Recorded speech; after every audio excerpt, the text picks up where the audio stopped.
여러분 안녕하세요. 실크로드의 주병률입니다. 오늘은 아주 귀한 두 분의 시인을 모시고 여러분들을 찾아가 뵙습니다.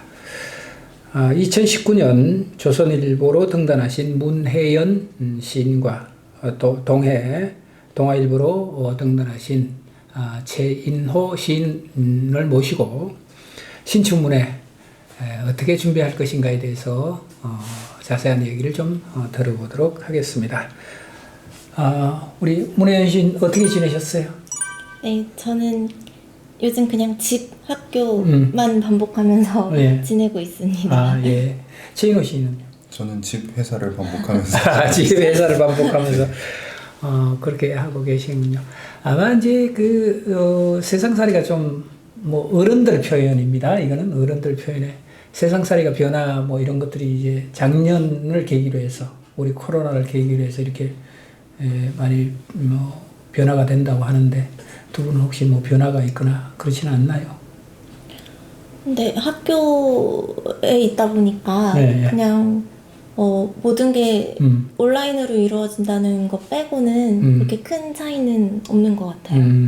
문 씨는 지금 한양대학교에서 대학원 예. 박사과정에 계시잖아요. 네, 박사 과정은 수료를 했고 예. 지금은 논문만. 네, 이제 논문을 남겨두고 있습니다. 그러시구나. 네. 아마 이제 내년이 되면 조만간에 또 우리 한국의 두뇌를 짊어질 또 우리 미래의 학자가 또 이렇게 나옵니다. 자, 우리 그 반에서 최인호 씨는 요즘 어떻게 변화 같은 게 있나요? 저도 직장 생활에서 이제 재택근무를 한다든지 이런 걸로 인해서 좀 형태가 좀 많이 바뀐 것 같긴 한데 저도 워낙 집에서 잘 안 나오는 성격이다 보니까 크게 뭔가가 체감을 하지는 못하는 것 같아요. 제가 듣기로는 아마 최인호 시인이 지금 몸담고 있는 그 직장이 우리 지금 뭡니까 비대면 네. 이런 그 부분에 가장 적합한 최적화된 그런 업종이다 이렇게 얘기를 들었는데 그 얘기를 조금만 우리 시청자들을 위해서 해주시겠어요? 네, 아무래도 IT 업종이다 보니까 저희 비대면도 그렇고 이제 재택근무, 아까 말씀하셨다시피 수업도 이제 다 집에서 온라인 강의로 듣고 하는데 많이 그런 시스템을 구축하는 일이다 보니까 아무래도 찾는 곳이 찾아주셔서 회사도 좀 사이즈가 커지고 개인적으로도 조금 찾아주시는 데가 많아서 바쁘게 지내고 있습니다. 아무래도 이제 우리의 생활 모습이라든가 미래에 그런 부분들이 이제 많이 바뀌어갈 텐데 이제 그 바뀌어가는 그 가장 그 첨단이라고 그럴까요? 최 앞서가는 그런 업체가 바로 이제 IT 업체고 또 이제 최인호 시인이 몸담고 있는 회사가 하는 일들입니다. 비대면이라든가 이런 영상회의 이런 것들도 같이 포함되고 있나요? 거기는? 기업에서 하는 그냥 일반적인 업무 시스템을 담당하고 있어서 영상적인 거는 하고 있지 않고. 그렇습니까? 그래서 이런 부분들에 대해서 시청자 여러분 혹시라도 필요하시면 최인호 시인에게 연락을 하면 아마 많은 도움을 이렇게 받으시리라 이렇게 보고요. 자, 좋습니다. 어렵게 이 시간에 이렇게 내려오셨는데 우리가 이제 타이틀이 신춘문예 어떻게 준비할 것인가라고 하는 얘기입니다. 우선 그런 얘기 본격적으로 하기 전에 두 분 중에 이제 문 씨는 최근에 관심 있는 일이라든가 취미라든가 책이라든가 이런 것들이 있나요? 지금 계속 생각해보고 있었는데 근데 그렇게 그냥 점점 세계가 좀 좁아지는 느낌이라 그냥 계속 하던 것만 하는 느낌인 것 같아서 이렇게 새롭게 관심을 가진 건 없는 것 같고요. 그냥 원래대로라면은 전시 같은 걸 많이 보러 다녔을 텐데 요즘은 또 코로나 때문에 네, 가기가 좀 힘들어서 그냥 집에서 도록 같은 거 좀 이렇게 보는 정도가 그러시구나. 네, 관심 있는 분야가 많이 없는 것 같아가지고 평소에 그림에 대해서 꽤 관심이 많으신가 봐요. 네, 그 학부에서 석사까지 은사님이신 최승호 선생님의 수업 방식이 원래 이렇게 그 그림을 보면서 뭔가 또 이렇게 영감도 얻고 마음에 교양도 쌓고 이런 걸 되게 많이 소개해 주셨어서 그 영향인 것 같아요. 그렇군요. 그래서 혹시 뭐 창작을 이렇게 하시면서 가장 그 인상이 깊었던 화가가 있다면? 저는 에드워드 호퍼의 이미지가 되게 좋아서 이렇게 종종 시 속에 차용할 때도 있는 것 같아요. 네. 그러시구나. 자, 우리 최인호 시인은 뭐 혹시 최근에 뭐 하고 있는 일이라든가 관심 같은 거? 관심사라고 해봤자 뭐 쓸 수 있는 시간이 한정적이다 보니까 집에 와서 뭐 영화나 드라마 보는 게 전부인데 좋죠. 요즘엔 또 되게 신기하게 한국 드라마가 또 세계적으로 좀 뭐 오징어 게임 같은 거 뭐 이런 거. 그래서 좀 그 안에서 뭔가 뭐에 이렇게 열광할 수 있을까, 이 에너지가 뭘까라는 좀 생각을 많이 하게 됐던 것 같아요. 그렇군요. 자, 이제 우리 얘기가 이제 시로 이제 점점 접혀지는데 아마 등단 하시고 난 뒤에 여러 가지 고민들을 많이 하셨을 텐데 아마 이제 창작을 하시면서 그죠? 어떻게 쓸 것인가, 무엇에 대해서 이야기할 것인가, 또는 이 시대에 필요한 담론이 뭔가 뭐 이런 쪽으로 이제 많이 생각을 하셨을 거잖아요. 네. 문혜연 씨는 어떻습니까? 뭐 어떤 모색 같은 걸 이렇게 하고 계시는지? 뭔가 조금 고민 끝에 달라진 점이 있다면 예전에는 아주 그냥 피상적으로 주변 인물들로부터 가져오는 어떤 그런 관계로부터 오는 그런 내용의 시가 많았던 것 같아요.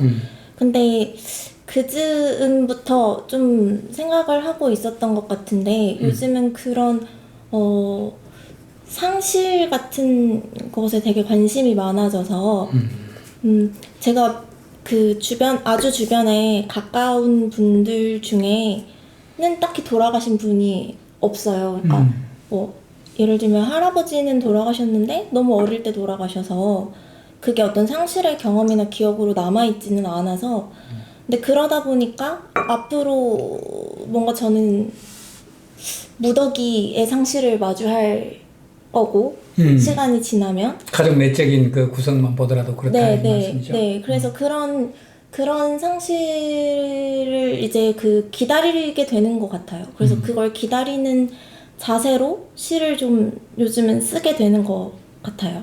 어떻게 굉장히 무서운 얘기인데. 근데 그게 그냥 단순한 죽음만이 아니라 요즘 코로나 때문에 워낙 단절돼 있다 보니까 뭐 연락하고 그냥 좀 연례 행사처럼 만나던 친구들을 만나는 횟수도 많이 줄어들고 그러니까 선생님 말씀하신 대로 내면적인 거리가 이렇게 멀어지는 상실도 생겨나게 되잖아요. 그래서 그런 식의 상실까지 좀 요즘에 저한테는 주제가 되고 있는 것 같아요. 그러시구나. 최인호 씨는 어떻습니까?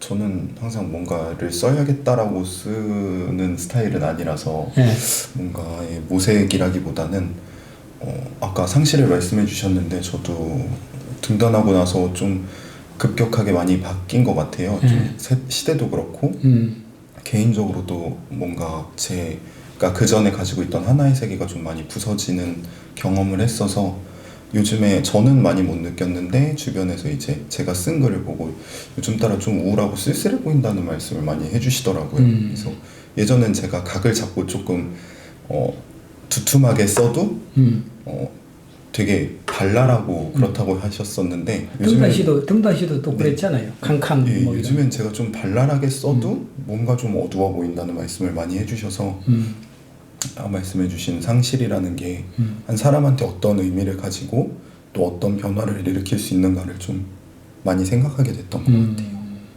그다음 우리 사람들에게 상실과 그리움이라고 하는 부분과 상실과 또한 불안이라고 하는 부분이 아마 이건 인류가 끝날 때까지는 계속 지속이 될 것 같은 그런 주제고 문제입니다. 그죠?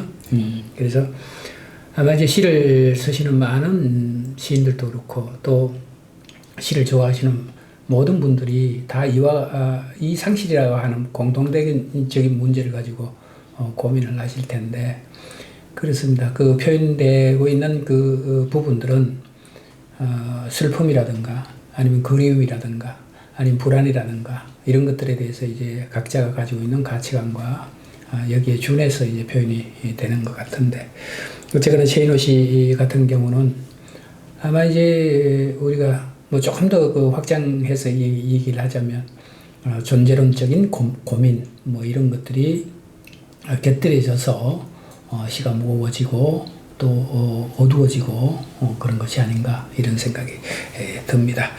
자, 우리가 이제 본격적으로 얘기하기 전에 두 분의 시가 있습니다. 최근에 쓰신 시들인데 한 편씩 직접 낭송을 듣고 얘기를 이어가도록 하겠습니다. 먼저 문혜연 시인이 해주시겠습니다. 네, 답심리라는 제목의 시인데요. 낭독을 해보도록 하겠습니다.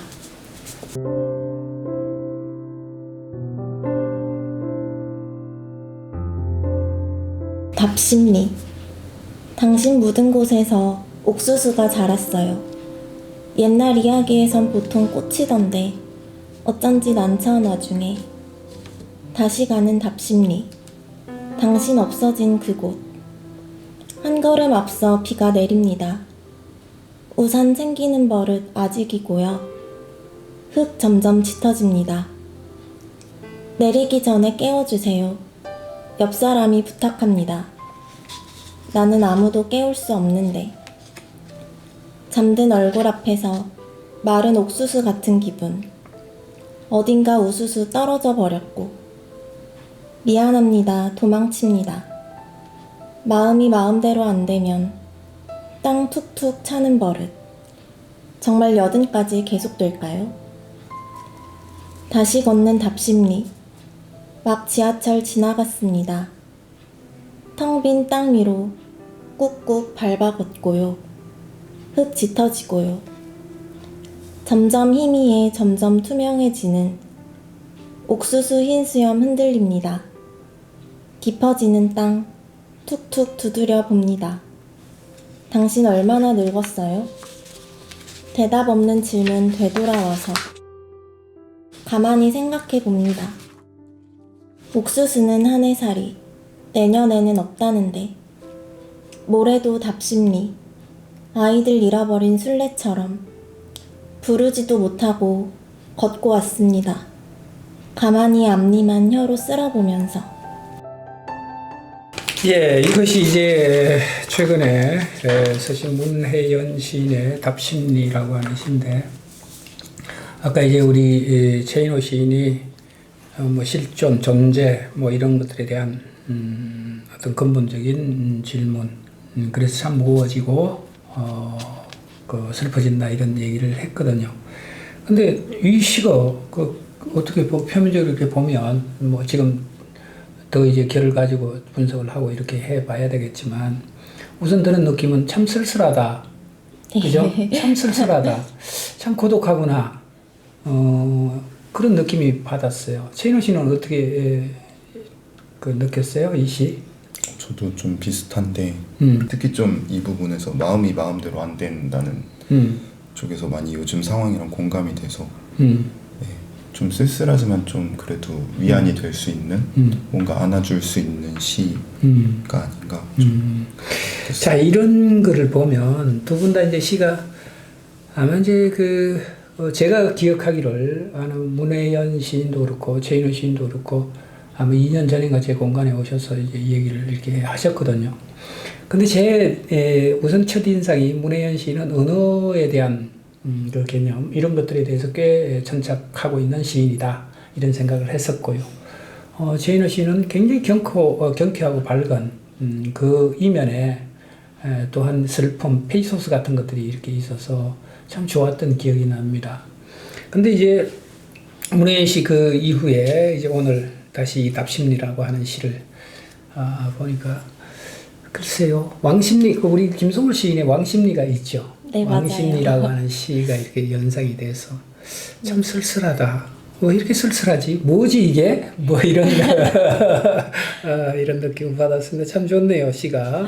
감사합니다. 참 좋습니다. 자, 이어서 이제 우리 최인호 시인의 시 한 편을 또 아울러서 듣고 이야기를 이어가도록 하겠습니다. 아버지 가방에 들어가신다. 딱 한 번 가본 기억 속의 동물원은 하필이면 톰슨 가젤과 버팔로 이름판이 서로 바뀌어 있던 날 덕분에 TV 속 동물의 왕국에서 하이에나가 사냥에 성공하면 매번 엉뚱한 버팔로가 불쌍해지고 소파에 앉아 어린 하이에나들이 입에 피를 묻혀가며 뼈 사이에 붙은 살점 뜯는 모습을 보고 있으면 차마 용기가 나지 않아 곁눈질하게 되고 식탁 위에 꺼내놓고 까맣게 익고 있던 아이스크림이 녹아내리면 거실엔 바닐라 향이 가득해지는 이곳은 옆모습의 세계. 침대맡에 세계 지도를 붙여놨는데요. 눈 뜨면 딱 이스탄불이 보여요. 그때 형이 들어와 너 이 새끼 이스탄불 수도가 어딘지 알아? 했을 때는 아무 말도 할 수 없었어요. 변명 같지만 나는 이스탄불을 알아요. 꿈에서도 자주 보고 익숙한 모양이에요. 왠지는 모르지만 생선을 먹다가 가시를 씹을 땐 자꾸 이스탄불 생각이 나요. 입안이 간질거리고 피 냄새가 날 때는 자꾸 난닝구 바람에 아버지가 나온다. 손잡이가 없는 곳에서 손잡이가 있는 곳으로 금세 사라진다. 난닝구 구멍 사이로 갈빗대가 드러난다. 눈에 보이는 희망은 희망이 아닙니다. 눈에 보이는 것을 누가 희망합니까? 또 엉뚱한 버팔로만 불쌍해지고 잠깐 마주친 시선이 서로의 호흡을 불편하게 만드는 이스탄불 아직은 겨드랑이와 마주하는 자리는 축축하고 누렇게 변색되어 있고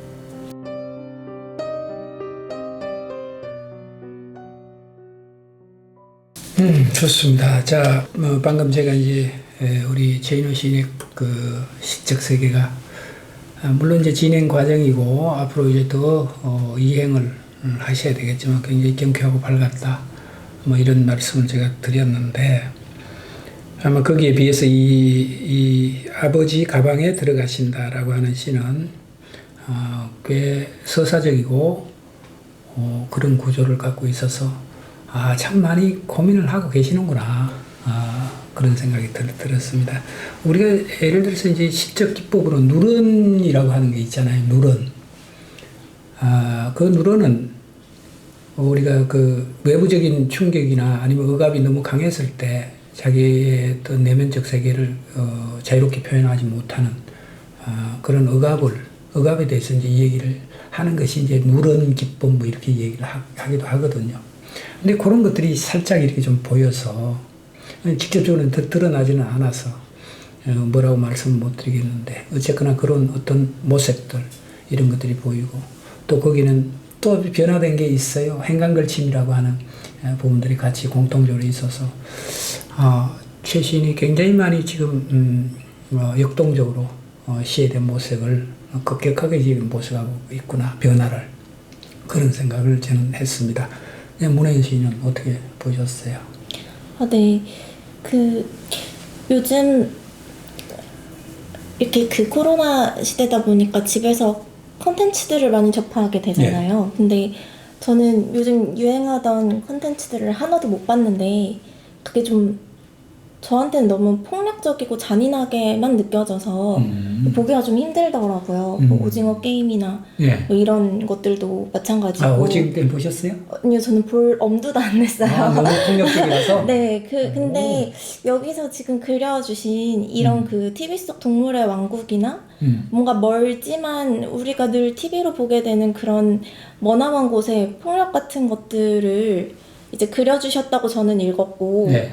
근데 그거를 그냥 제시하신 게 아니라 이렇게 선생님 말씀하신 대로 행간걸침으로 뭐라고 해야 될까요? 약간의 어긋남과 약간의 그 눈으로 따라 읽을 때 느껴지는 불편함 같은 그런 질서가 되게 좀 이렇게 턱턱 가시 걸리는 느낌을 주시는 것 같아서 네. 뭔가 내용과 형식의 일치가 잘 이루어졌다는 그런 예. 생각을 하면서 읽었습니다. 그렇군요. 지금 오징어 게임 우리 얘기를 하고 있는데 오징어 게임 보셨어요? 네, 저는 좀 봤습니다. 그 어떤 느낌을 받았습니까? 그 사람마다 다 다르더라고요, 반응이. 네. 우리 문혜연 시인 같은 경우는 너무 폭력적이라서 너무 끔찍스러워서 안 봤다, 뭐 이런 얘기를 하시는데, 어땠어요? 어느 정도 되게 공감을 하는 게 폭력성도 그렇지만 색상으로 치면은 굉장히 강한 원색 같은 느낌이었어요.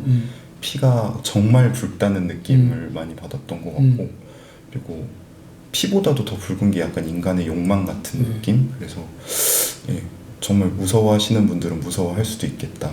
그럼에도 불구하고 사람들이 이렇게 그 시선을 거두지 않고 끝까지 보는 이유는 뭘까라는 개인적인 호기심이 더 컸던 것 같아요. 저는 뭐 제가 TV가 있다든가 이렇게 하지는 않았는데요. 근데 최근에 이제 넷플릭스라고 있잖아요. 그걸 우연히 이렇게 뒤지다가 오징어 게임 뭐 장난하나 지금 뭐 이게 드라마 제목이 뭐 이래.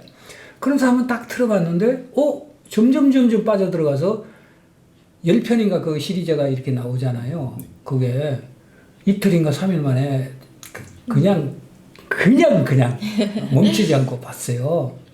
너무너무 감동적이고 빨려 들어갔어요, 제가. 그래서 그 구조를 이렇게 보면서 참 인간의 욕망이 어디까지 이렇게 치달을 것인가.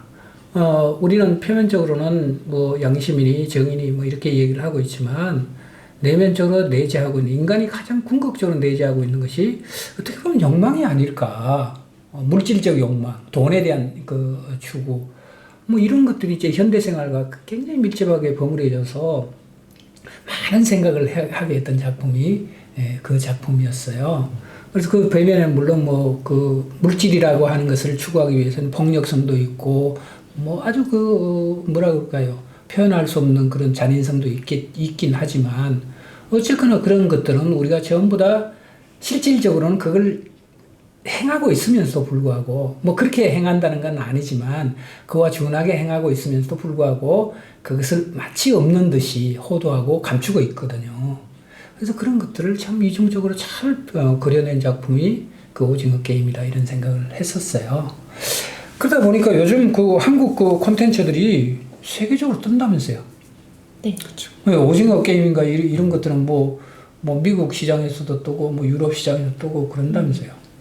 참 그런 걸 보면 우리 글쎄요. 기성세대도 물론 열심히 하고 있지만 젊은 세대들이 그 문화 천병 뭐 우리 정신사 뭐 이런 것들 새롭게 지금 쓰는 게 아닌가 싶기도 합니다. 저는 뭐 또 방탄소년단인가요? 네. 그죠? BTS인가? 네. BTS인가? 몰랐어요. 사실 좀 부끄러운 얘기인데 오늘 시청자 여러분 제가 그렇습니다. 좀 띠랍니다. 근데 그 강은교 선생님을 그 한 3, 4년 전에 대담을 한 적이 있어요. 당신을 만나서 이런저런 얘기를 들으면서 당신이 그 말씀을 하시는 거예요. 앞으로 우리 한국 사회는 방탄소년단이 있어서 세계적인 국가가 되고 우리 젊은이들이 앞으로 세계 시장에 무한하게 뻗어나갈 수 있는 잠재력을 보여줬다. 뭐 이런 말씀을 하셔서 제가 그 뒤에 조금 이렇게 봤어요. 뭐 그야말로 큰 얘기죠. 좀 보고 이렇게 하면서 참 우리가 기존 직스라고 할까요? 이런 세계에 대해서 굉장한 그 변화를 젊은 친구들은 갖고 있구나 이런 생각을 했습니다. 그래서 오늘 이제 두 분을 모시고 자 이제 본격적으로 우리가 얘기를 넘어갈 텐데 자 그 대한민국의 모든 문청들이 지금 가슴앓이를 합니다.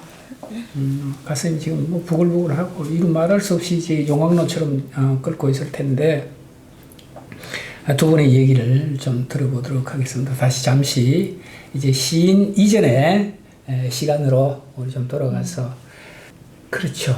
어땠습니까? 문혜연 시인은 몇 분 도전하셨어요? 우리가 솔직하게 얘기하자고. 그 신춘문예. 그걸 그렇게 막 세보지는 않았던 것 같고요. 좀 투고 자체를 해야겠다 생각하고 뭔가 이제 좀 사활을 걸어야겠다라는 사활을 걸어야 되겠다. 그럴 때가 되었구나 하는 생각을 하고서는 한 3년 정도였던 것 같아요. 아, 도전이. 네. 그 전에도 뭐 투고를 안 했었던 건 아닌데 그때는 뭐 그렇게까지 사활을 걸 정도는 아니고. 네.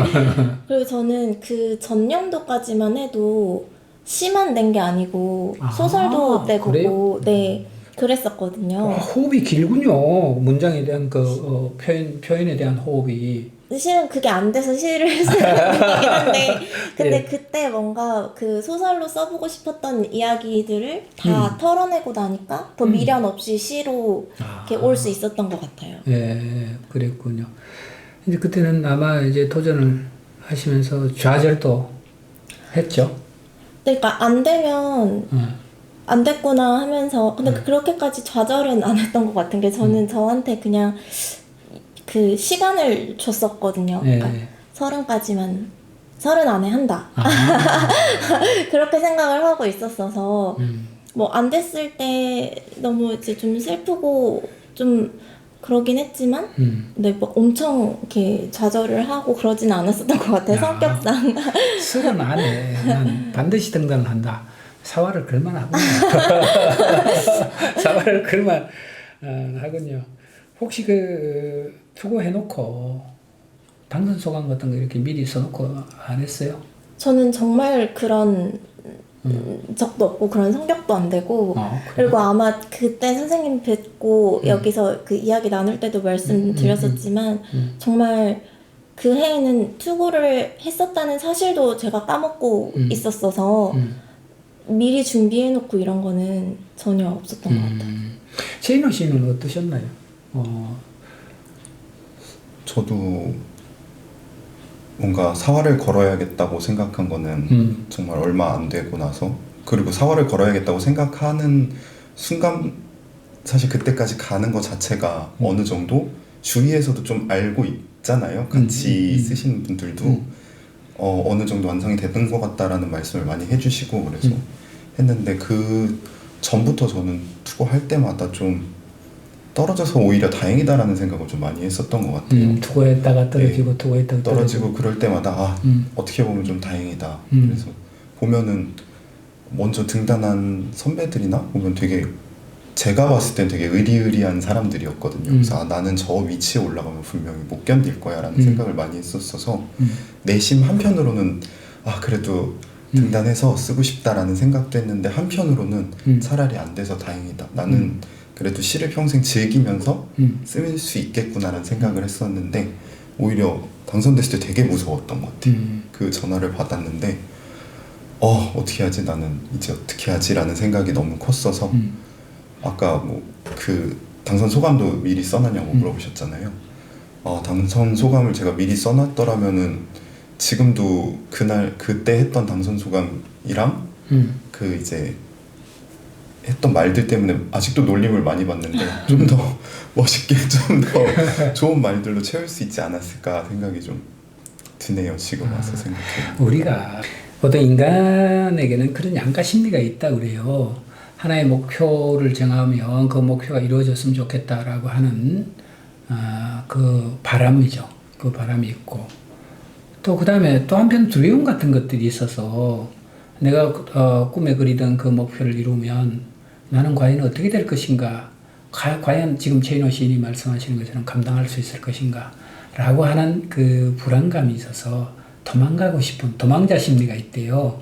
도망자 심리가. 그래서 우리가 투고를 하고 이렇게 해서 당선이 됐으면 좋겠다라고 한편으로 열망을 하지만 한편으로는 이제 지금 말씀하시는 것처럼 낙선하게 되면 그래? 오히려 시원해. 잘 됐어. 뭐 이런 그 심리가 공존한다고 그래요. 인간에게는. 그 말씀이신 것 같고 그 다음에 그 구체적으로 이제 좀 들어가서 작품 구상하잖아요. 우리가 그죠? 투고 작품. 보통 투고 작품 몇 편씩 준비를 해나요? 그 신문사별로 이제 그 편수가 정해져 있잖아요. 그래서 저 같은 경우는 조선일보 3편이었는데 그냥 저는 추려서 마음에 드는 6편을 다 묶어서 6편. 보냈었어요. 네. 최인우 씨는? 저는 안 겹치게 하려고 한 15편 정도 준비해서 여러 신문사에 네, 이렇게 다 안 겹치게 해서 보냈던 것 같아요. 신문사 중복투고라고 하는 거 그런 부분들은 요즘 엄격하게 제한을 하나요? 아마 그러신 것 같아요. 왜냐면 당선할 알려주실 때도 제일 먼저 물어보신 부분이 중복투고를 한 곳이 있냐를 제일 먼저 물어보셨기 때문에 신경을 쓰고 계시지 않을까 싶어요. 네. 근데 이제 이런 문제도 있잖아요. 예를 들어 당선 통보를 이제 예를 들어서 뭐 동아일보나 조선일보 했다. 내가. 근데 다른 신문사는 또 선이 안 될 수도 있잖아요. 그 작품이. 그럴 때는 뭐 중복투고에 대한 그 위험성 이런 것들이 해당이 될까요? 그게? 만약에 예심에서 떨어진 거면은 상관이 크게 없지 않을까요? 네. 그러니까 이제 그런 부분들 때문에 이제 그 문청들은 똑같은 작품을 A 신문사, B 신문사, C 신문사 이렇게 해서 돌려막기식으로 이렇게 투고를 하는 경우가 있잖아요. 누구나 그런 유혹을 갖지 않을까요? 내 작품이 내가 최상의 작품인데 이거 A 신문사에서는 미처 그 심사위원들이 좀 누락시킬 수 있고 실수에 의해서 그럼 그 누락된 부분들을 B 신문사에서 눈 밝은 심사위원들이 계셔서 거기서 또 선택될 수 있지 않을까? 이런 그 마음 때문에 중복투고를 하는 경우가 있지 않을까요? 저는 뭔가 좀 이렇게 해 하면은 알겠다고 따르는 타입이라서 승부욕이구나. 네. 그래서 중복투고를 하진 않았는데 선생님 말씀대로 그런 마음이 있을 거라고는 충분히 생각이 돼. 좀 부끄러운 얘기지만 저도 이제 신춘 문화에 대해서 누구나가 시선선도 관심 가지잖아요. 뭐 문해주에 등단하든 어떻든 간에 이제 신문사에 투고를 이렇게 몇 번 해본 적이 있어요. 그래서 이제 중복투고를 하죠. 그때는 뭐 그런 제약이 없었어요. 중복투고가 어떻고 뭐 이런 제약이 없었는데 그것이 이제 그렇게 된 계기를 제가 압니다. 신문사에 중복투고가 안 된다라고 하는 부분들이 있었어요.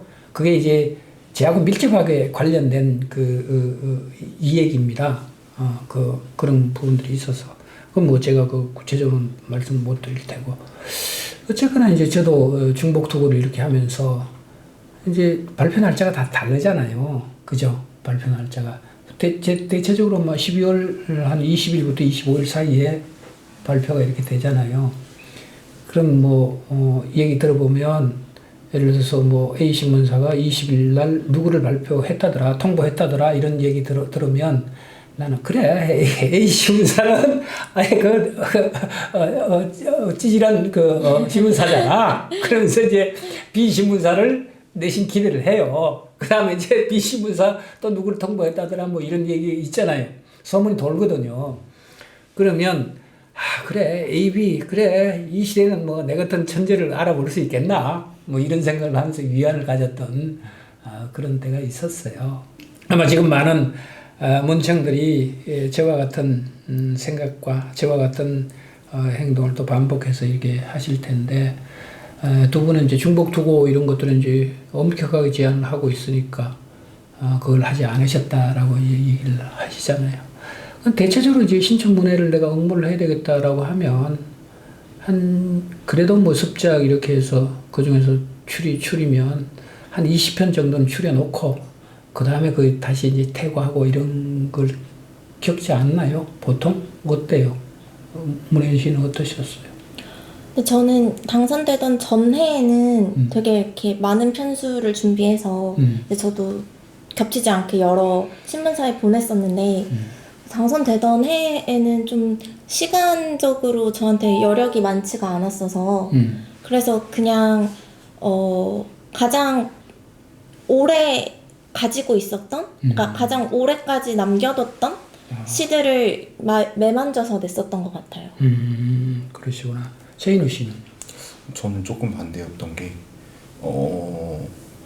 그 전부터 준비해왔던 시들을 사실 거의 막판에 버리고 쓴 지 한 3개월 이내의 시들로 거의 다 채웠었던 것 같아요. 거의 뭐 신작 네, 3개월에서 개념으로. 6개월 사이에 썼던 시들 저도 그 전에 냈던 시들은 막 한 1, 2년 묵혀뒀던 시들을 가지고 있었던 것도 있는데 특히 등단작 같은 경우에는 진짜 얼마 안 된 시여갖고 거의 보여준 사람도 얼마 안 됐었거든요. 아, 그래요? 네, 그래서 좀 가르쳐주신 선생님들도 조금 놀라셨어요. 이런 시가 있었냐는. 한 번도 보지 못한 시였는데 네네. 이렇게 됐다. 그렇군요. 그럼 우리가 이제 얘기를 좀 돌아가서 하루아침에 시를 쓴다는 건 이건 뭐 어떻게 보면 어느 도단이고 있을 수 없는 일이잖아요. 그죠? 하루아침에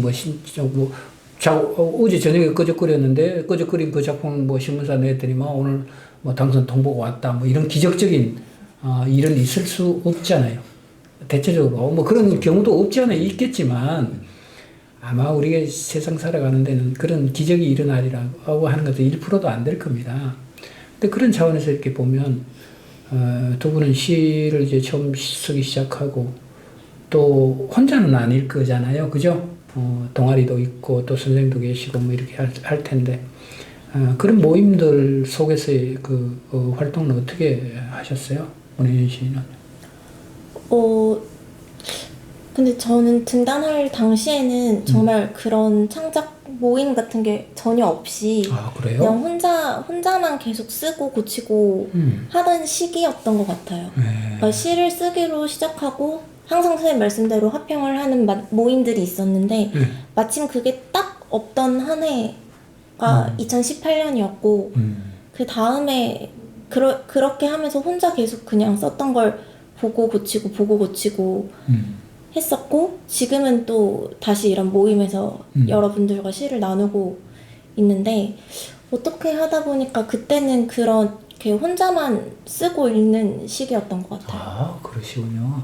뭐 그걸 조금 더 이제 우리가 극화시켜서 얘기하면 여러분 그 당선이 되시려면 사생결단의 심정으로 혼자 숙고를 하시는 것이 좋다 이런 말씀을 이제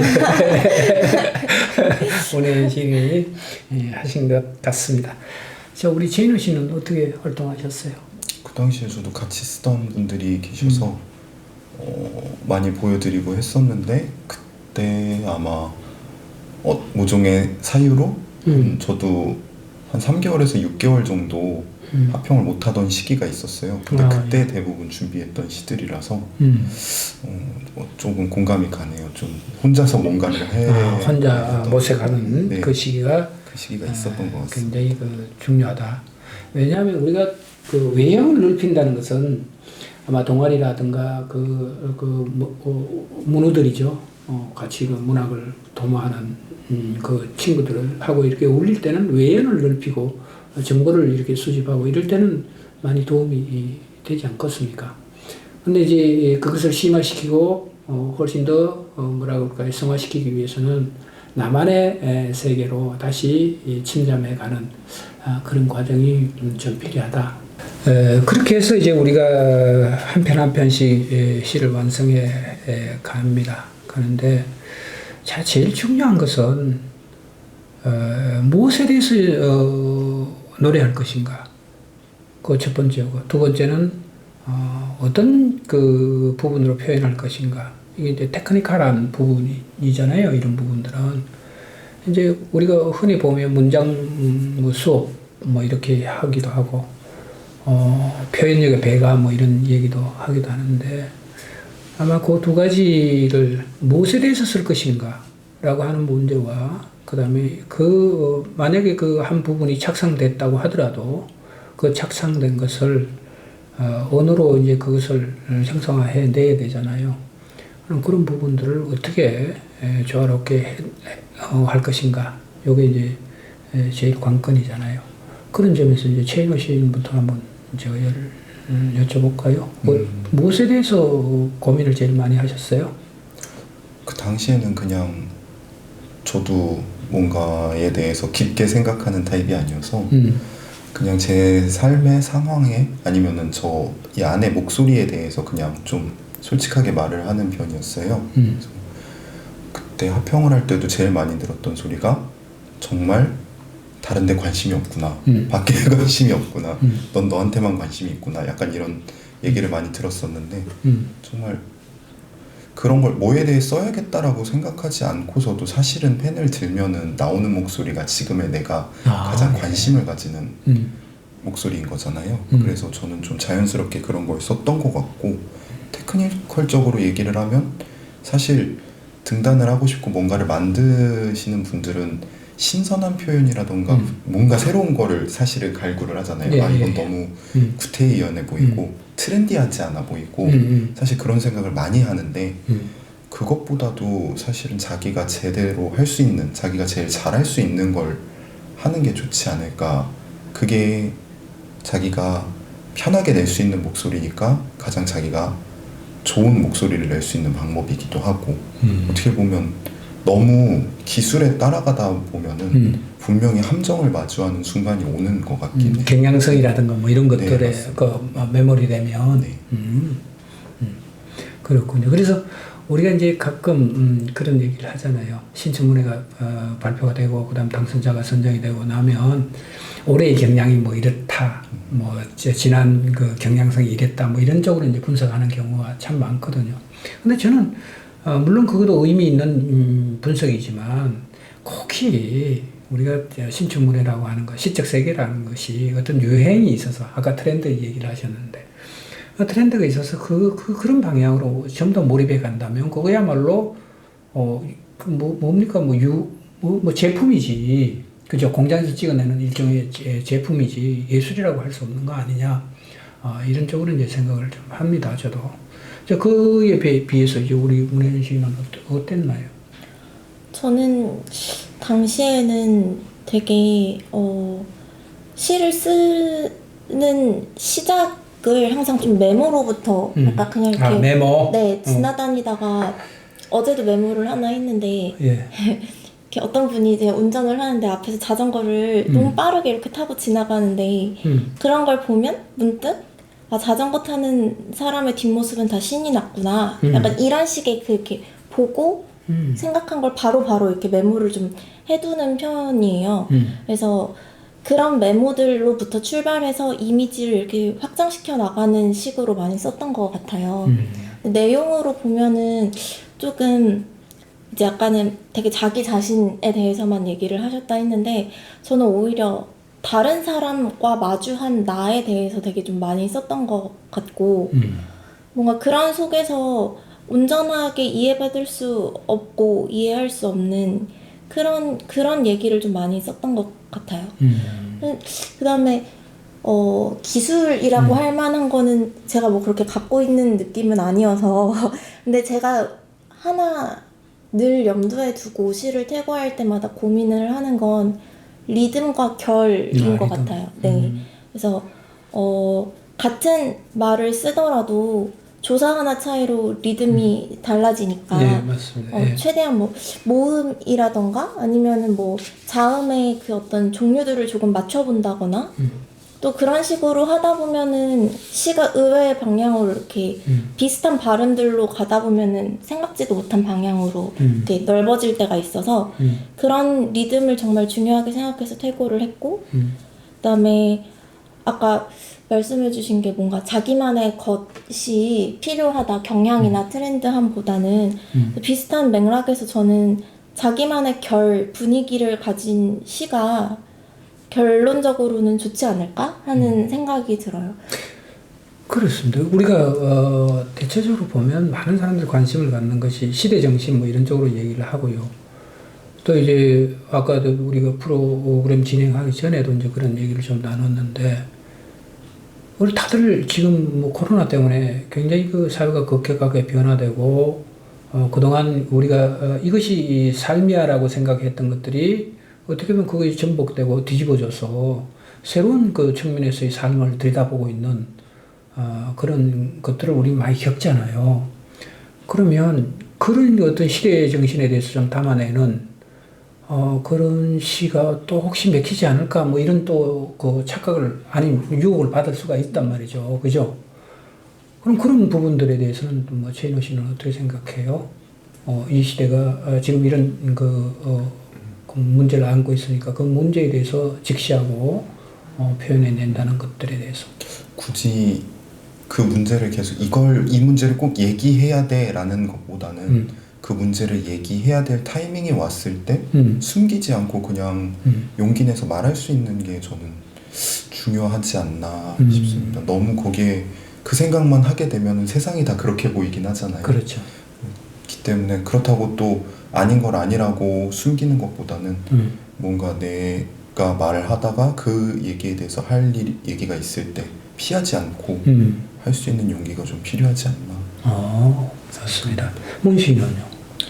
저는 이제 아까 좀 이렇게 하면 안 돼 하면은 네 알겠습니다 하는 편이라고 예. 말씀을 드렸잖아요. 예. 그래서 저는 처음에는 정말 그런 쪽에는 관심이 없었던 것 같아요. 근데 이제 학교 들어가서 공부하면서 또 워낙 요즘은 그런 담론과 문학이 뗄 수 없는 시대고 당연히 그런 부분에 대한 독자들이나 글 쓰는 사람의 요구와 어떤 갈망이 있다는 거를 너무 잘 알겠고 그런 이야기도 이제 필요하고 언젠가는 해야 한다고 생각을 하게 되었고 근데 이제 아직 제가 이렇게 말씀드리는 것도 좀 웃기긴 하지만 제가 그런 걸 말할 만큼의 역량인가도 싶은 생각이 들어요. 그래서 요즘 쓰는 건 만약에 그런 쪽으로 쓰고 있지는 않은데 말씀하신 그런 시대적인 이야기는 제가 아직 단물 정도는 아니지만 읽는 것만큼은 열심히 읽으려고 찾아서 읽고. 네 그러려고 하고 있어요. 근데 우리가 이제 보통 이제 시대 정신이니 그런 얘기를 하면 이제 그걸 극명하게 분류를 해서 그렇게 몰입하고 그렇게 노래를 해야 된다라고 하는 주장을 하는 사람이 있는가 하면 야 시대 정신이 뭐냐? 동시대를 살아가면서 겪는 모든 일들이 다 시대 정신이 포함된 거 아니냐? 이렇게 넓게 이제 보는 경향이 있어요. 그 두 부류가 있는데. 하면 이제 두 분은 공통적으로 내가 처해 있는 이 현재라고 하는 관점에서 우리가 일상적으로 일어나고 있는 많은 일들을 포착하고 순간적으로 포착해서 그것을 다시 작품으로 채집하고 성화해서 시를 쓴다 이런 얘기를 좀 결론을 해도 괜찮을까요? 네. 좋습니다. 자 하나만 더 제가 여쭤보겠습니다. 이제 왜냐하면 이런 문제가 굉장히 그 문학을 등단을 또는 신문사 응모를 준비하고 있는 친구들에게는 굉장히 또 민감한 문제입니다. 그래서 어디든지 기대고 싶잖아요, 그죠? 이건 제 경우입니다. 제 경우입니다. 아까 이제 문혜연 씨는 사생결단으로 이렇게 하셨다 이렇게 얘기하셨는데 제 경우는 하다 안 되니까 문해지를 했다는 게 그런 얘기가 아니고요. 몇 번 이렇게 떨어지니까 나중에 그런 생각까지 들었어요. 내가 기도가 좀 부족해서 기도빨이 없어서 그런가? 그렇게 해서 이제 응모를 해놓고는 제 같은 경우는 절을 찾아가서 오래도록 좀 앉아서 묵상도 좀 해보기도 하고 간절하게 좀 바라기도 하고 이렇게 했는데 혹시 두 분은 그런 교회를 찾아간다든가 이렇게 해본 기억이 없어요? 그런 건 없었습니까? 저는 종교가 없어서 네. 그렇군요. 네. 최인우 씨는요? 저는 오히려 저보다도 네. 같이 이제 교회를 다니는데 친구들이. 청년부 친구들이 갑자기 이번 주에 냈어 그랬더니 갑자기 심각해져갖고 다 같이 기도하자고 그래서 근데 되게 많이 고마웠죠. 기도합시다. 네, 이렇게. 언급결에 그렇게 얘 축복 기도를 받고 네 그랬던 기억이 있는데 저는 당시에는 그냥 아까 말씀드린 것처럼 떨어지면 오히려 좀 그냥 다행이다라는 생각을 가지고 좀 그렇게 살고 있었는데 그렇게 해주시니까 좀 마음의 위안 많이 됐더라고요. 지금 방금 든 생각인데요. 만약에 이제 최인호 시인처럼 우리가 종교를 갖고 기독교적인 어떤 갖고 계시잖아요, 종교를. 그럼 이제 친구들이 둘러 앉아서 기도합시다 이렇게 해서 기도발 이렇게 좀 영향도 좀 발해보고 이렇게 한단 말이죠. 근데 우연의 일치인지 모르겠지만 당선이 됐어요. 근데 제가 부산에 누군가가 또 있어서 아주 독실한 기독교 신자가 그죠? 응모를 했어요. 응모했다, 야. 그러니까 또 친구들이 앉아서 기도합시다. 이렇게 해서 이제 기도를 했어요. 그 기도발이 누가 더 셀까요? 기도발이 세서 등단을 했을까요? 아니면 약해서 떨어졌을까요? 기도발로 한 걸까요? 저는 기도발로 했는데. 자, 재밌자고 하는 얘기고요. 그만큼 우리가 절박합니다. 아까 이제 사생결단도 얘기하시고 아무래도 이제 그 말씀들은 다 안 하지만 자기 전 삶을 다 거기에 실어서 한번 승부를 걸어보는 거잖아요. 이제 그런가 하면 또 한편으로는 그렇지 않고 그냥 뭐라 그럴까요? 오메가메 장난으로 취미로 이렇게 하시는 분들도 계신데 아마 이런 마음은 좀 가졌으면 좋겠다. 그죠? 신청문에 응모하시는 모든 분들이 이런 마음은 좀 가졌으면 좋겠다라고 하는 본인에 비춰서 그런 말씀이 있을 것 같은데 최인호 씨는 뭐 그런 얘기는 없나요? 혹시? 아까 말씀하셨던 것처럼 저도 약간 오고 가며 그런 생각 없이 시를 처음에 썼었어요. 대학교 동아리 시작하면서 동아리 형들이랑 술 마시려고 한 건데 사실은 그때는 그래도 선생님들이 칭찬도 많이 해주시고 그러니까 진짜 내가 뭐라도 된 것 마냥 했었는데 정말 등단을 준비하고 그러다 보면 어느 순간인가 시 앞에서 좀 숙연해지는 시기가 오는 것 같아요. 굉장히 등단하기 전에도? 네, 하기 전에 겸손해지고 그랬던 시기가 저는 있었던 것 같아요. 그래서 그냥 뭔가 내가 내세우고 등단해서 나 시인이야 이게 아니라 정말 그냥 사실 시를 쓰고 읽는다는 것도 외로운 일인 거잖아요. 누가 그 시간을 들여가면서 내 삶을 들여가면서 시라는 걸 읽고 쓰고 하는 돈도 안 나오는데 근데 하지만 내가 여기다가 평생을 바쳐도 괜찮겠다. 그냥 누구도 알아주지 않아도 이대로도 행복할 것 같다라고 생각하는 순간이 분명 오는 것 같아요. 그리고 제 생각에는 그런 분들이 많이 등단을 하시는 것 같더라고요. 그래서 자연스럽게 등단을 생각하고 그쪽에 있으신 분들은 그렇게 되지 않을까. 스스로 익어서. 네. 스스로 익어서. 뭐 시간의 차이는 좀 있다고 하더라도 스스로 익어서 언젠가는 내가 추구하는 그 세계는 반드시 동참해서 갈 수밖에 없는 일종의 뭐 필연성 같은 것들이 있겠네요, 그죠? 저는 약간 그렇게 바라보는 것 같아요. 그렇습니다. 문혜윤 씨는? 저는 이제 어떤 얘기를 할까 생각을 하다가 말씀해주신 걸 들으니까 저희 아빠가 저 이제 당선되고 한 1년쯤 그러니까 제가 당선되던 해에 동생이 딱 좋은 곳에 취직을 했어요. 저번에도 그 네, 얘기 맞아요. 하셨잖아요. 네, 맞아요. 그래서, 지금 기억이 나요. 예, 맞아요. 그래서 처음에는 제 당선 소식이 늦어가지고 부모님 입장에서는 조금 동생이 저보다 4살이 어린데 그러니까 쟤는 4살도 많은데 조금 마음이 이렇게 쓰이셨나 봐요. 근데 이제 어떻게 같은 해에 좋은 소식을 연달아 들으시고는 아빠가 저한테 해주신 말씀이 네가 가는 길은 이제 마라톤 같은 길이니까 꾸준히 가라, 믿고 가라 라고 말씀을 해주셨는데 근데 마라톤이 그냥 단순히 오래 뛰는 게 아니라 그러니까 완주도 완주인데 계속 뛰고 있어야 하는 거잖아요. 이렇게 멈추기까지 아주 오랜 시간이 걸리잖아요. 근데 시를 쓰고 읽는 일도 비슷한 것 같아서 뭔가 이렇게 내보고 안 되고 하는 그런 순간들 때문에 너무 좌절하지 네, 그러지 말고 그냥 계속 뛸 수 있는 몸을 만드는 게 중요한 것 같다는 생각이 문득 들었어요. 맞습니다. 아주 좋은 말씀을 이렇게 해주셨는데 그렇습니다. 이제 돌아가신 그 이성훈 선생님은 저한테 그런 말씀을 하셨거든요. 견뎌라. 정말 이 시가 자네에게 한 길이라고 생각한다면 좋든 비가 오나 눈이 오나 그냥 견뎌 가라. 그냥 가라. 그냥 앞뒤 생각하지 말고 그냥 걸어가라. 이 말씀을 이렇게 젊을 때 하셨어요. 제가 아주 어릴 때 선생님께서 이제 그 말씀을 하셔서 지금 이제 세월이 지나고 가만 생각하니까 참 그 말씀이 옳은 말씀이구나. 우리는 뭐든지 이렇게 도전을 하게 되면 곧 이루어질 것 같은 그죠? 기대 반드시 또 이루어져야 된다라고 하는 조급함 이런 것들을 갖고 있습니다.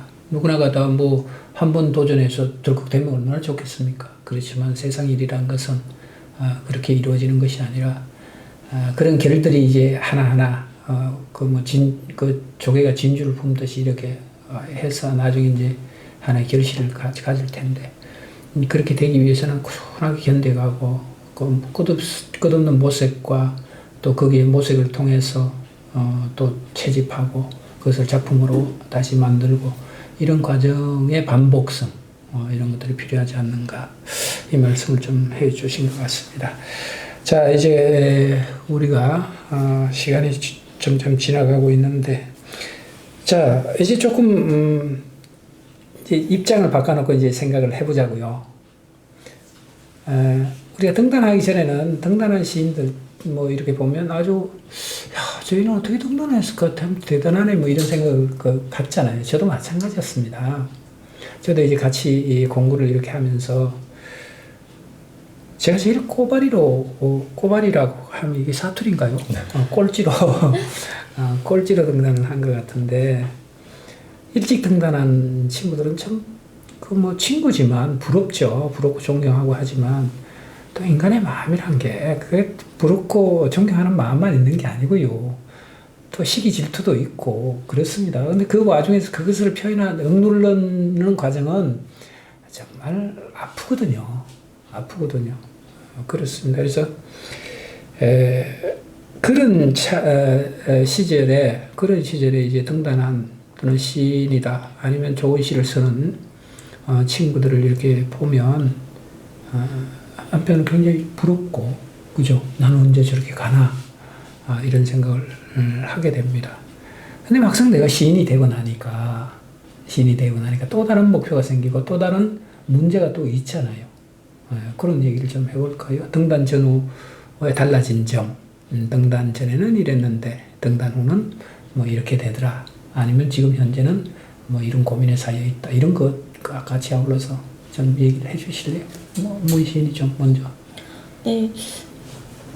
어떤 변화가 있을까 생각을 했는데, 일단 뭐 시를 쓰는 마음가짐에도 변화가 있겠지만, 근데 이제 전에는 뭐 합평 모임에서나 학교에서나 뭐 시를 쓰면 그게 이렇게 남지는 않았잖아요. 그러니까 그냥 누군가가 너 그때 그런 시를 썼지 뭐 그게 좋더라 별로더라 이런 정도의 말을 그러니까 제 시가 좀 뜬소문처럼 존재하는 느낌이었다면 이제는 이렇게 검색하면 나올 때도 있더라고요 시가. 맞아요. 그래서 그렇게 그게 남는구나 라는 생각을 하니까 그래서 딱 등단한 첫 해에는 아무래도 첫 해니까 청탁도 많이 들어오고 했는데 정말 죄송한 말씀이지만 너무 싫은 마음으로 제가 시를 썼던 것 같아요. 그러니까 버겁고 힘겹고 이게 어딘가에 남는다는 걸 아니까 더 잘 써야겠는데 압박감. 네, 지금 당장 어떻게 할 수가 없는 그때 너무 이제 바쁘고 좀 정신도 없고 해서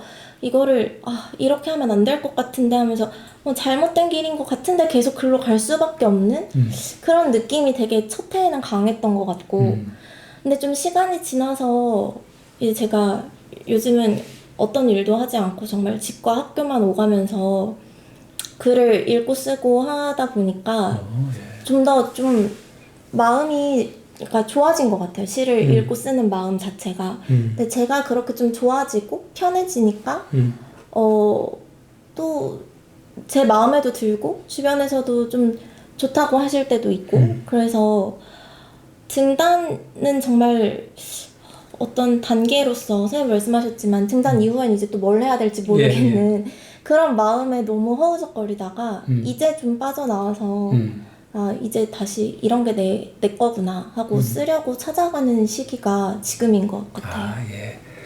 최인호 씨는 어떠세요? 저도 뭔가 등단 후에 드라마틱하게 바뀐 점을 논하기에는 별거 없어서 정말 저는 등단만 되면 뭐든지 다 가질 수 있을 거라고 생각을 했는데 어른만 되면 우리는 마음대로 다 할 거야 수 있을 거야 라는 생각을 했는데 사실은 그것보다는 정말로 아까 얘기해 주신 것처럼 내가 좋아서 시를 쓰고 내가 행복해서 시를 쓰고 나도 어느 정도 그래 이건 되게 잘 쓴 거 기분 좋게 잘 쓴 거 같아 라고 하고 시에 대해서도 마음이 좀 버겁거나 억지로 떠밀려서 쓰는 느낌이 아니라 그런 식으로 정말 사랑하고 같이 춤을 춘다고 해야 되나요? 저희가 춤출 때 두 사람이 추면은 내가 마음이 좀 다른 데가 있으면 상대방 발을 밟기도 하고 막 그렇잖아요. 그런 게 아니라 좀 호흡을 맞춰가면서 씨랑 그렇게 인생을 가져가는 시인이 돼야 되지 않을까 먼저 그런 생각을 좀 저는 그런 얘기를 좀 드리고 싶은 게 제가 제 경우입니다. 제 경우에 우리가 학교 다닐 때 초등학교 이렇게 다닐 때 선생님이 숙제를 이렇게 내주시잖아요. 그럼 숙제를 열심히 자료조사하고 이렇게 하면 아주 당당해요. 그죠? 학교 가면 선생님이 좀 혹시 나를 뭐 발표하게 하나? 뭐 기대를 많이 하는데 어떻게 하다 보면 그 놓치고 숙제를 안 하고 뺀질거리고 이렇게 있다가 학교를 가면 선생님 눈만 봐도 불안해요. 혹시 시킬까봐. 근데 그게 무슨 말이냐면 우리가 두 가지 그 심리를 갖고 있잖아요. 등단하게 되면 이제 청탁이 뭐 정신없이 밀려올 거야. 뭐 나는 뭐 다 끝낼 거야. 한 방에 다 끝낼 거야. 뭐 이런 어떤 야망도 있고 준비가 안 되면 청탁이 오는 그 청탁서가 이 저승사자가 무슨 통지서를 들고 오는 것 같이 그 정도로 가슴이 덜컹덜컹 이렇게 내려앉고 식은땀이 나고 이제 그런 두 가지 경우가 있는데 제가 이제 후자입니다. 그래서 등단하고 난 뒤에 시를 어떻게 써야 되나 좀 달라지긴 달라져야 되는데 이게 도대체 안 보이는 거예요. 어떻게 하지? 그러다 보니까 이제 치기 같은 게 나오잖아요.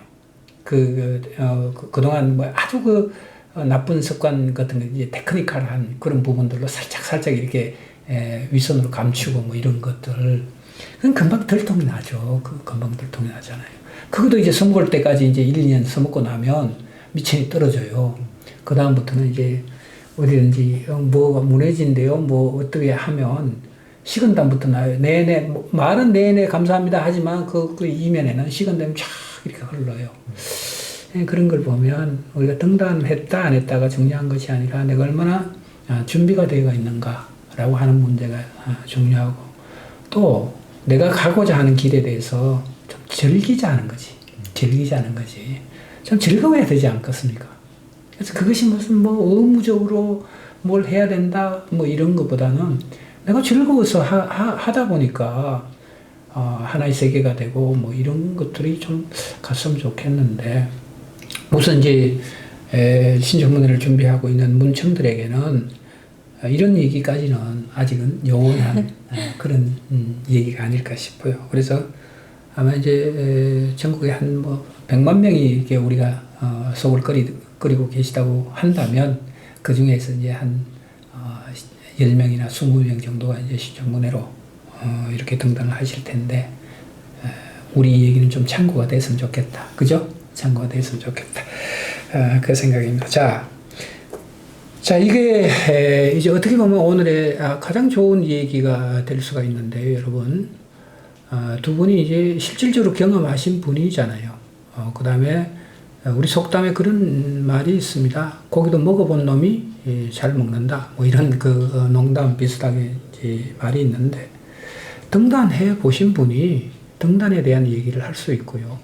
또 그 과정에서 겪었던 많은 에피소드들이 있습니다. 이런 것들이 아마 여러분들이 창작하시는데 꽤 많은 도움을 주실 겁니다. 자, 이것만은 신경 쓰자. 전국에 계신 문청들이요. 신청문회를 준비한다면 최소한 이것 정도는 준비를 하고 우리가 한번 도전을 해보자 라고 하는 얘기입니다. 이 얘기에 대해서 누가 먼저 좀 말씀을 해주실래요? 제이모 씨? 네. 예. 계속해서 약간 비슷한 얘기인 것 같은데 한국인들이 제일 사랑하는 윤동주 씨도 사실은 등단을 했다거나 그런 건 아니잖아요. 그렇습니다. 사실 등단 뭐 어디로 문예지로 했건 신춘문예를 했건 타이틀을 가져가는 것도 물론 중요하겠지만 사실은 언젠간 우리는 다 등단을 할 사람들이고 시 앞에서 정말 그런 마음을 가지고 있다면 평생을 함께 시를 쓸 사람들이고 읽을 사람들이고 누릴 사람들이니까 등단은 뭐 가끔 일어나는 그냥 이벤트 같은 걸로 생각을 하고 이미 나는 시인이다라는 생각을 하고 좀 더 그런 그 앞에서 아까 말씀하셨던 것처럼 숙제를 안 해가서 두려워하는 마음을 가지지 않게 항상 그런 마음으로 시를 쓰셨으면 좋겠어요. 좋습니다. 우리 문 시인은 만약 비법이 있다면 정말 남김없이 말씀드리고 싶지만 그런 게 없는 영역이잖아요. 그래서 저도 예전에 투고할 때는 막 활자, 글씨체, 뭐 글씨 크기 뭐 이런 것까지 신경 써서 보낼 정도로 그랬었지만 실은 결론적으로 중요한 건 그러니까 균형 감각인 것 같아요. 그러니까 뭐 전 여러 사람들한테 시를 보여주고 또 이제 또 평을 받고 그걸 기반해서 이렇게 고쳐 나갈 거잖아요. 근데 그럴 때 가끔 그런 생각이 들 때가 있어요. 어떤 문장에 대해서 나는 이걸 정말 이런 생각을 해서 심혈을 기울여서 만들어낸 문장인데 별로라고 하면 네. 그럴 때 이제 가끔 아니야 이건 내가 맞아 라고 생각을 하고 어떤 건 나는 이게 좋다고 생각했는데 저 사람들이 별로라고 하거나 아니면 반대로 나는 이게 별로라고 생각했는데 좋다고 할 때 그걸 내가 선택할 수 있는 균형이 있어야 하는 것 같아요. 근데 이제 저는 그렇게 생각해요. 모든 글 쓰는 사람들의 내면에는 실은 내 글이 최고야 라는 마음이 어느 정도는 있을 텐데 이 마음과 그 다음에 글이라는 게 또 누가 읽어줘야만 결국에는 또 닿는 거잖아요. 그러니까 누군가 읽어주는 사람 간에 어떤 균형을 잘 잡는 게 중요한 것 같아서 너무 주변의 평에 휘둘려서 막 다 고치거나 하지도 말고 그렇다고 너무 자기만의 생각으로 가는 것도 아닌 그 지점을 잡는 것 자체가 제일 그걸 지점을 찾는 것도 중요하지 않을까 하는 생각이 들었습니다.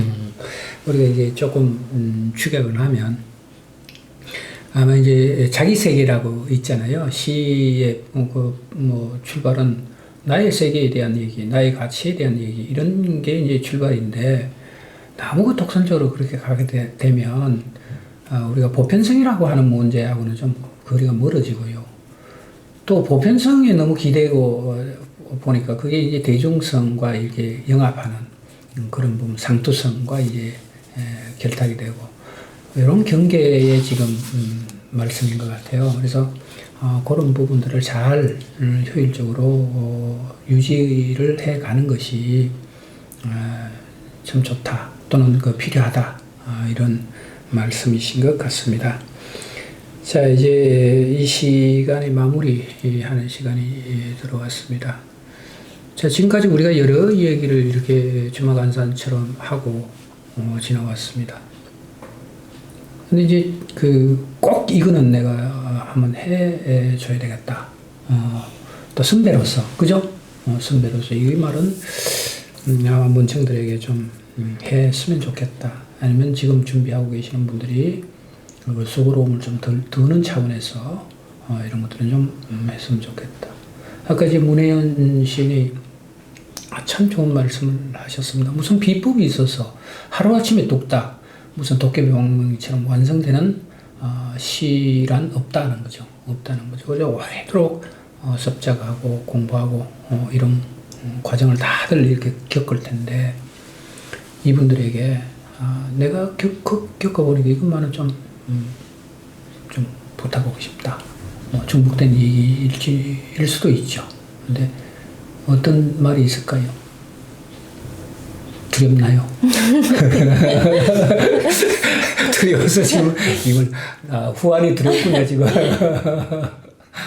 그래도 용기를 내서 이것만은 좀 해보자. 뭐 이런 거 뭐가 있을까요? 그게 뭐가 있을까요? 저도 뭔 거지 뭐 꽃거림을 그린다든가 뭐.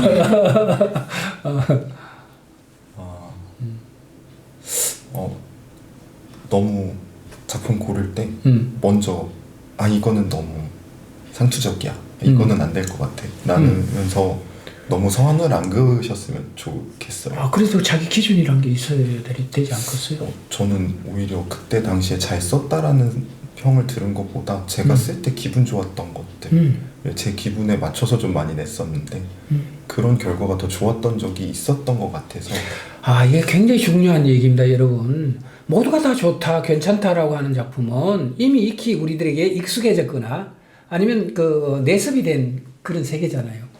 근데 지금 최인호 시인이 그런 말씀을 하십니다. 그렇게 좋다라고 하는 작품보다는 내가 좋아했던 작품이 나는 훨씬 좋다라고 하는 얘기를 지금 하시거든요. 그것이 바로 진정하게 우리가 새로운 세계에 대한 모색이라든가 새로운 시적 세계에 대한 갈급함의 충족이죠. 독자들 입장에서는 그런 것들을 원하는 거지. 그런 것들을. 아주 좋은 말씀을 해 주셨어요. 맞습니다. 그래서 지금 최인호 시인의 말씀 좀 참고를 하셔서 여러분들이 좀 도전을 하셨으면 좋겠습니다. 우리 문혜연 시인. 저는 좀 웃기는 말이긴 한데 시라는 형식에 너무 얽매이지 않았으면 하는데 이제 아까 저는 시를 쓸 때 출발이 메모가 된다고 말씀을 드렸잖아요. 예. 근데 메모도 하고 필사도 하고 뭔가를 그냥 손으로 계속해서 쓰는 행위 자체를 거듭하는 게 제일 중요하다고 생각을 해요. 그러니까 메모거나 저는 일기를 쓰지는 않지만 일기거나 이런 식의 자기 생각이나 아니면 자기가 본 거를 자기만의 언어로 옮기는 행위 자체를 거듭하다 보면 그 어느 부분이나 그 전체가 전부 시가 될 수 있을 거라고 생각을 해서 너무 이렇게 각 잡고 나는 시를 한 편을 이렇게 써낼 거야 라는 마음으로 앉으면 백지가 가끔 무서울 때가 있잖아요. 근데 그러지 말고 그냥 꾸준히 뭔가를 이렇게 기록하는 습관이 제일 좋지 않을까 그런 생각이 문득 들었습니다. 지금 방금 이제 그 말씀을 들으니까 우리가 그 생각이라고 하는 것은 일종의 그 틀이 있어서 그 틀에 모든 걸 다 완벽하게 구성을 하려고 하잖아요. 근데 절대 그렇게는 되질 해보니까 그렇더라고요. 해보니까. 그래서 문장을 쓰다 보니까 내 생각에서는 그런 이 뒤에서 표현되는 그런 이미지라든가 이런 없었어요. 근데 쓰다 보니까 자연스럽게 그것이 들어와 앉아지고 또 그것이 하나의 구성이 되고 또 한 세계를 이루고 이런 경험들을 두 분도 공이 같잖아요. 그와 마찬가지로 이제 문혜연 시인이 말씀하시는 게 그런 것 같아요. 어떤 형틀이 있어서 그 틀에 전부 다 우겨 넣어서 하나가 완성이 된다고 생각을 하지 말고 꾸준하게 뭔가를 표현하다 보면 전혀 내 내면에서 전혀 이게 투영이 되지 않았던 그 세계들이 툭툭 불거져 나와서 나도 전혀 예상하지 못했던 그런 작품 세계가 또 표현이 되고 이렇게 하는 것도 중요하다라고 하는 말씀이었던 것 같습니다. 자, 여러분 어느덧 우리가 두 분을 모시고 이런저런 말씀을 들으면서 1시간 반 가까이가 지금 시간이 흘렀는데 좋습니다. 자, 우리 마지막으로 이제 이 두 분과 제가 길을 모아서 한번 우리 그런 거 하잖아요. 우리 스포츠 할 때